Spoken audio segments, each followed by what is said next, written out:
Hey guys, what is up? It is SSD Middleman here with GuidesForUsAll, and today we're going to be checking out the unique weapon Experimental MIRV in Fallout 3. Now you're going to need to first complete the unmarked quest Keller Family Refuge, which requires you to gather a couple of holotapes, which gives you the code to enter the National Guard Depot bunker. Now you only need 4 out of the 5 of these. You do not need the first one, so we're just going to skip it completely. Now, the second one is located in the Hallowed Moor Cemetery, which is just north of Big Town, inside of the church, and on top of the lectern will be the tape. The third one is located inside of the Grizzly Diner. Head inside, then go out back of it, and you will see the third tape on a desk. The fourth one is located near Rockbreaker's Last Gas. If you look to the high cliff to your west when you come to this location, you will see that little sniper shack that hosts the unique sniper rifle. Inside on the workbench will be one of the tapes, and the fifth tape will be right next to the Anchorage Memorial. If you look just northwest of the memorial, you will see a semi-truck and a tent. There are some super mutants around there and a centaur or two, and if you go inside that tent, you will see the fifth tape.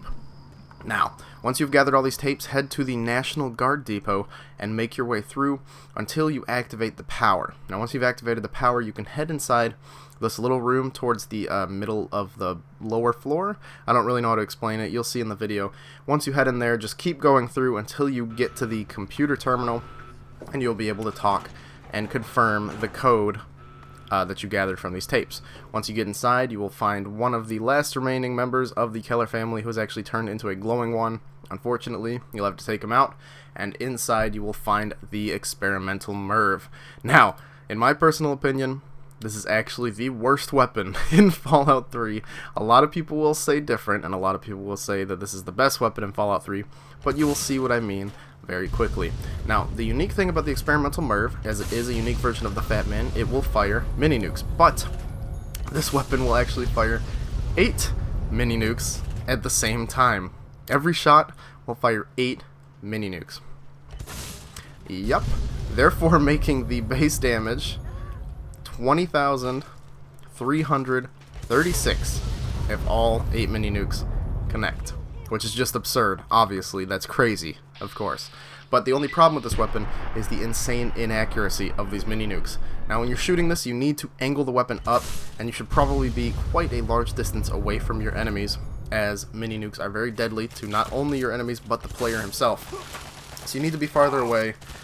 Using this thing in advance is basically suicide, as one of the nukes will always fire really close to you for some reason and kill you. Although what's entertaining about dying from your own mini nukes is this weapon will launch you so high up into the skybox because of the fact that it's 8 mini nuke explosions.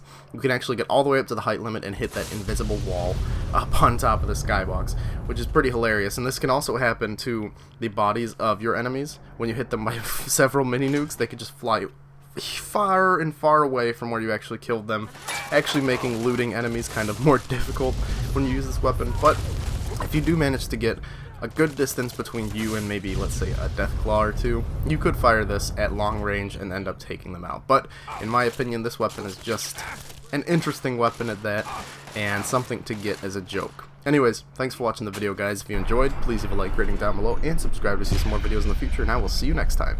Goodbye.